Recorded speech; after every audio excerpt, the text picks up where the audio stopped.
बताते हैं आज की सुर्खियों पर। टिनप्लेट में आपसी विवाद में मनदीप सिंह की चाकू मारकर की गई हत्या, गोलमुरी पुलिस छानबीन में जुटी। मानगो के सुभाष कॉलोनी में हुई गहनों की चोरी का पुलिस ने किया खुलासा, 2 आरोपी गिरफ्तार। टिनप्लेट में बीती रात आपसी विवाद में मनदीप सिंह की चाकू मारकर हत्या कर दी गई। इस घटना में एक अन्य घायल है जिसका इलाज टीएमएच में चल रहा है। गोलमुरी पुलिस ने मामले की जानकारी मिलते ही छानबीन शुरू कर दी है। मेरा बच्चा को मेरा गोदी तो नहीं आएगा, मेरा गोदी उजड़ गया, मगर इंसाफ दिला दीजिए भैया, इंसाफ दिला दीजिए।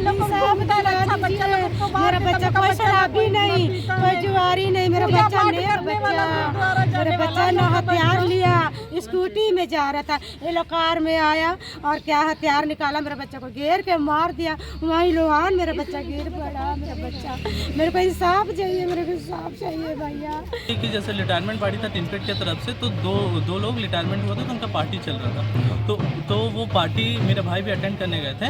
तो उसके बाद वो फिर पार्टी करके जैसे आ रहे थे तो फिर मेरा भाई स्कूटी पे था और वो गाड़ी चला रहा था। तो जो कार चालक थे उनमें 3 लोग सवार थे।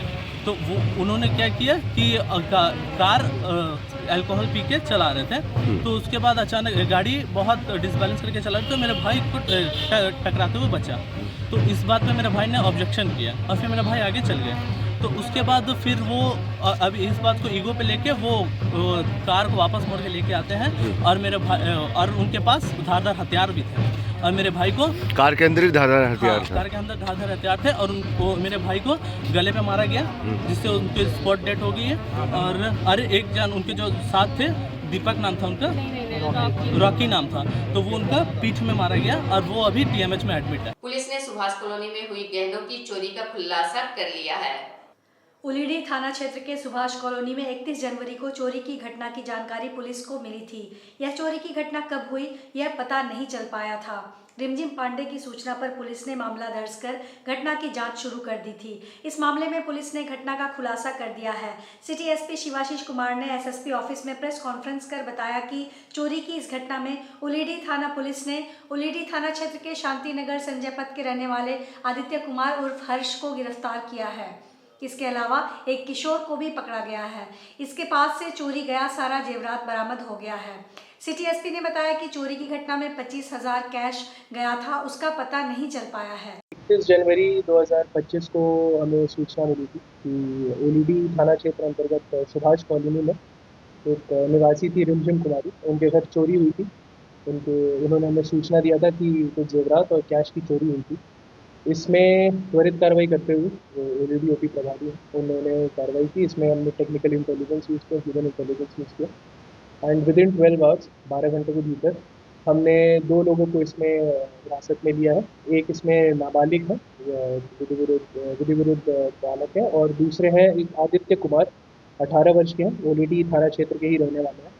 इनकी निशानदेही पे फिर हमने जो चोरी किए हुए गहने थे उसे बरामद किया है। इसमें ये बताना चाहूँगी कि जितना भी चोरी हुआ था पूरी एंटायर रिकवरी कर ली गई है।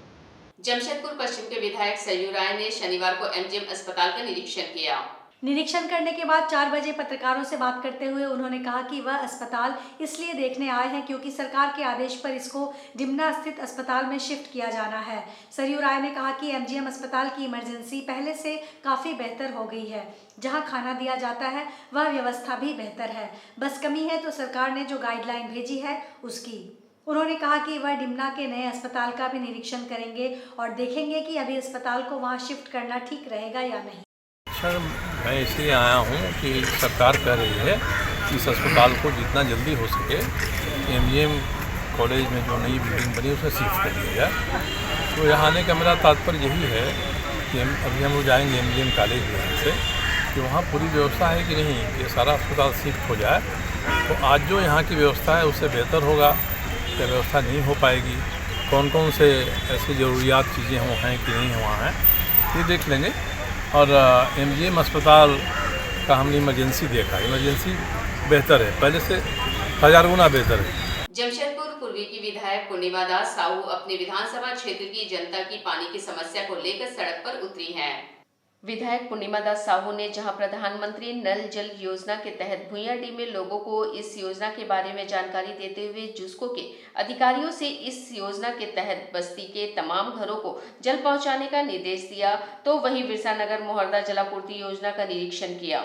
मोहर्दा जलापूर्ति योजना को बारीकियों से देखा कि इस योजना के तहत पूरे बिरसानगर में शुद्ध पानी सप्लाई हो रहा है या नहीं। विधायक पूर्णिमा दास साहू ने मोहर्दा जलापूर्ति योजना के फिल्टर प्लांट को देखा और वहां मौजूद जुस्को के अधिकारियों से स्वर्ण रेखा नदी जहां से पानी यहां लाया जाता है उसे किस प्रकार फिल्टर किया जाता है और कैसे सप्लाई दी जाती है, किस किस समय इलाके में पानी की सप्लाई होती है, सभी मुद्दों पर जानकारी ली। विधायक ने कहा कि इस प्लांट में काफी कमियां दूर कर ली गई है, कुछ कमियां बाकी है जिसे दूर करने के लिए इन लोगों से प्रपोजल मांगा गया है। उन्होंने कहा कि मोहर्दा जलापूर्ति योजना को जल्द दुरुस्त किया जाएगा ताकि गर्मी में क्षेत्र के लोगों को परेशानियों का सामना नहीं करना पड़े। सुधार तो यही करना है कि हमारी जनता जो है उसे शुद्ध पानी मिले और इसको नज़र में रखते हुए हम यहाँ मोहर्दा जल आपूर्ति परियोजना में आए हैं और यहाँ हमें पता चल रहा है कि जो आपका सेटलिंग आपका ये इंटकवेल जो है, इंटकवेल का जो दूरी है उसको बढ़ाने की ज़रूरत है, क्योंकि इंटकवेल जहाँ पे अभी वर्तमान में जहाँ पे बनाया गया है इंटकवेल, वहाँ से जो है क्योंकि जो नदी का पानी है वो बीच का वाला जो पानी है, जो बीच से पानी की जो धार है वो ज़्यादा तेज़ है और साफ़ है, और जो बाकी आजू और बाजू नदी के दोनों एरिया में जो पानी आ रहा है वो गंदा भरा हुआ पानी, और अभी जो इंटकवेल है वो अभी उसी जगह पर स्थापित है। तो हमें उस इंटकवेल को आगे शिफ्ट करने की ज़रूरत है। अगर इंटकवेल आगे शिफ्ट हो जाता है तो उस इंटकवेल के माध्यम से हम पानी को जो है गर्मी के समय में भी, क्योंकि गर्मी के समय में पानी का लेवल बहुत कम हो जाता है, तो गर्मी के समय में भी वहाँ से हम पानी जो है निकाल सकते हैं। Singhbhum chamber of commerce and industry परिषद में आज यूनियन बजट का सीधा प्रसारण किया गया, जिसमें चैम्बर के विभिन्न पदाधिकारी और विभिन्न अधिवक्ता आदि मौजूद थे। चैम्बर के अध्यक्ष विजय आनंद मुनका ने बताया कि हम लोग केंद्र सरकार से 10 लाख आयकर में छूट मांगे थे, लेकिन वित्त मंत्री श्रीमती निर्मला सीतारमन ने 12 लाख आयकर से मुक्त किया है।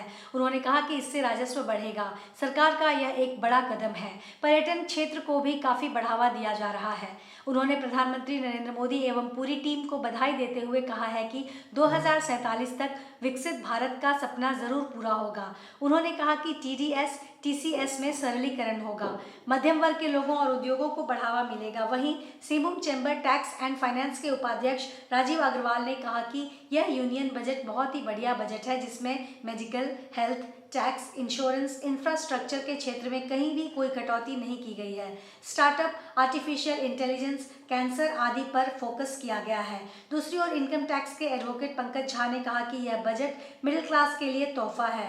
उन्होंने कहा कि अगले हफ्ते न्यू टैक्स कोड आ रहा है। वहीं बार एसोसिएशन कमर्शियल टैक्स के पूर्व उपाध्यक्ष सतीश कुमार सिंह ने कहा कि इस बजट में बिहार को काफी सहायता प्रदान की गई है। बहुत बधाई देना चाहता हूं केंद्र सरकार को, और बहुत वर्षों बाद मिडिल क्लास को ध्यान में रख करके बजट का निर्धारण किया गया है। हम लोगों ने 10 लाख रुपए तक की आय को करमुक्त करने का आग्रह किया था, और मुझे प्रसन्नता है कि आग्रह से ऊपर 12 लाख रुपए तक की आय को करमुक्त किया गया। इससे विकास का एक नया पैमाना सेट होगा और आने वाले वर्षों में बाजार में काफ़ी संख्या में रुपये का इन्वेस्टमेंट होगा, री इन्वेस्टमेंट होगा, जिसके तहत सरकार को ये रुपया बाजार में सर्कुलेट होगा और सरकार को विभिन्न तरहों से कर की आमदनी होगी, चाहे वो व्हीकल के माध्यम से हो, चाहे फ्लैट्स के माध्यम से हो, चाहे घरों के माध्यम से हो, चाहे FD के माध्यम से हो, या किसी भी माध्यम से हो।